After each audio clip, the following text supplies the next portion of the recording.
कृष्ण हरी माऊली. आज आपण आजच्या व्हिडिओमध्ये बघणार आहे की आषाढी एकादशी निमित्त आपण कशा प्रकारे पॉलिटिकल डिझाईन बनवू शकतो. तर तुम्हाला थंबनेलला तसेच आता व्हिडिओ तुम्हाला स्क्रीनवरती देखील पाहायला भेटते. एकदम प्रॉपर, एकदम सिस्टमॅटिक आणि प्रोफेशनल पद्धतीने तुम्हाला मी ही डिझाईन कशा प्रकारे बनवायची हे तुम्हाला मी व्हिडिओत सांगणार आहे. तर व्हिडिओला सुरू करण्यापूर्वी नक्कीच चॅनलला सबस्क्राईब करा. या व्हिडिओला लाईक करा. बाकी हे मटेरियल तुम्हाला डाउनलोड लिंक ही डिस्क्रिप्शन मध्ये भेटेल. तिथून तुम्ही ही पीएचडी फाईल याची पीएनजी फाईल मध्ये देखील तुम्हाला सर्व मटेरियल हे तुम्हाला भेटणार आहे. त्याची लिंक देखील तुम्हाला डिस्क्रिप्शन मध्ये पाहायला भेटेल. बाकी लागणारा पासवर्ड हा तुम्हाला व्हिडिओ सिंगल स्टेप मध्ये मी सांगितलेला आहे.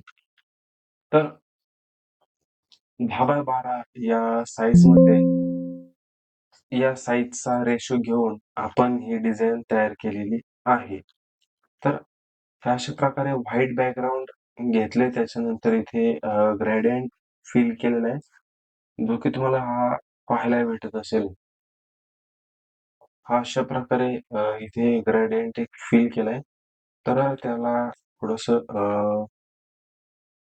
बॅकग्राऊंडला अजून थोडस शायनी किंवा असं स्टायलिश फील करण्यासाठी मी इथे अशा प्रकारे बॅकग्राऊंड इथे ऍड केलेले आहे. त्याची सेटिंग वगैरे तुम्ही बघू शकता. इथे सॉफ्ट लाईट केलेले, ऑपेसिटी देखील तुम्ही बघू शकता. ऑपेसिटी 59 आहे, जेणेकरून इकडे तुम्हाला रेषा फक्त पाहायला भेटतील. हे अशा प्रकारे हे बॅकग्राऊंड मध्ये टेक्स्चरस फील आलेले आहे. तर त्याच्यानंतर इकडे हा फोटो आपण जस्ट गुगल वरने डाउनलोड केला.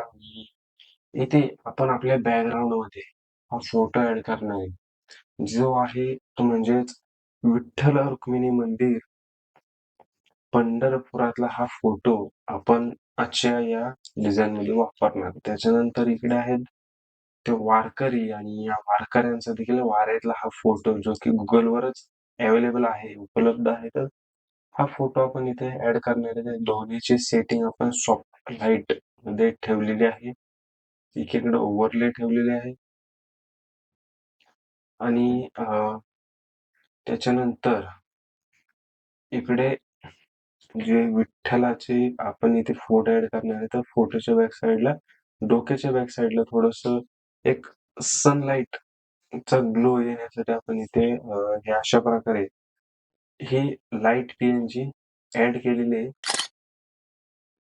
त्याच्यानंतर इथे विठ्ठलाचा देखील आपण इथे फोटो पीएनजी स्वरूपात आहे, तो इथे ऍड केलेला आहे. एकदम प्रॉपर असा हा फोटो इथे ऍड केलेला आहे. आता बॅकग्राऊंडला टेक्स्चर, पूर्ण टेक्स्चर फील दिलेलं आहे. इथे तुम्ही बघू शकता.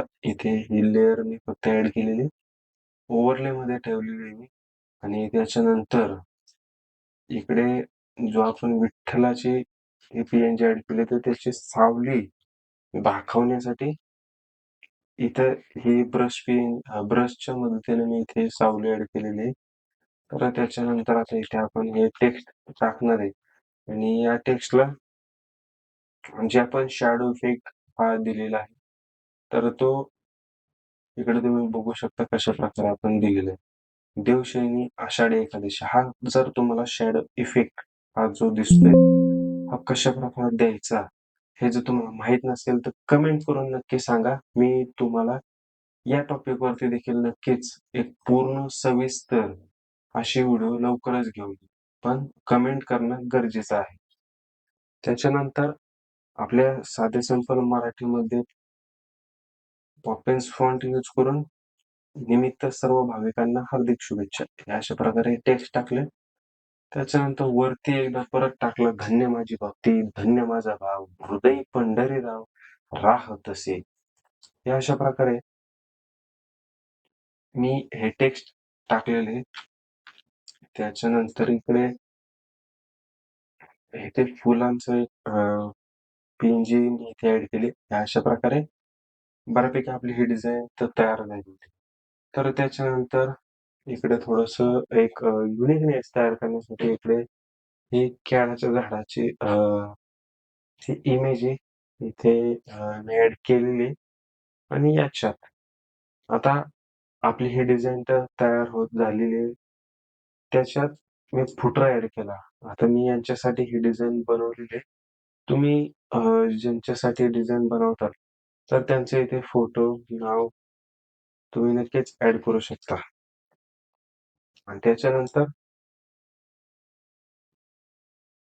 मी इकडे तुम्ही हे सर्कल जे की झूम केल्यावर आपल्याला दिसत नाही व्यवस्थित, पण जेव्हा झूम आउट कराल तेव्हा आपल्याला इकडे हा सर्क्युलर शेप पाहायला भेटतो. हे ॲड करू शकता किंवा मग तुम्ही नाही केलं तरी काही हरकत नाही. बाकी मग इथे असं मी माझा लोगो ॲड केला आणि फायनली आपली ही अशा प्रकारे डिझाईन तयार झालेली आहे. तुम्हाला ही डिझाईन कशी वाटली कमेंट करून सांगायला विसरू नका. या व्हिडिओला जास्तीत जास्त लाईक करा. चॅनलला अजून देखील सबस्क्राईब केलं नसेल तर नक्कीच सबस्क्राईब करा. रामकृष्ण हरी.